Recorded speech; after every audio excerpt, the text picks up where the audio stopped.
ఆ 24 గంటలు మా పనులకే సరిపోవట్లే, ఇంక దేవునికి ఏం కేటాయిస్తామని అని క్వశ్చన్ చేసేవాళ్ళు లేకపోలేదు. నీకు ఇచ్చిన 24 గంటల్లో కనీసం 1 గంట అయినా దేవుని కోసం కేటాయించాలి. దేవుని కోసం కేటాయించడం అంటే కూర్చొని యూట్యూబ్లో ఇవన్నీ చూసుకుంటూ స్క్రోల్ చేసుకుంటూ కూర్చోవటం కాదు. నువ్వు మోకరించి ప్రార్థన చేయి 1 గంట.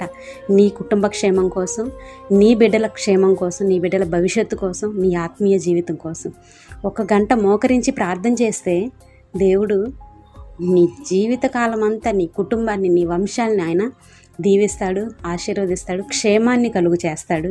ఆయన నిత్యరాజ్యంలో మీకు స్థానాన్ని ఇస్తాడు.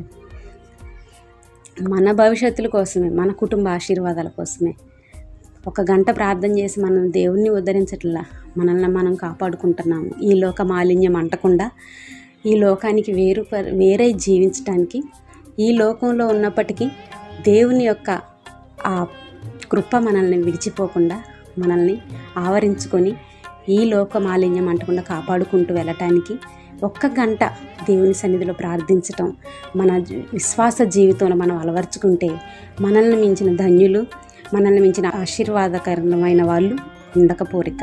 మనకు ఉన్న ఈ జీవితంలో తినేట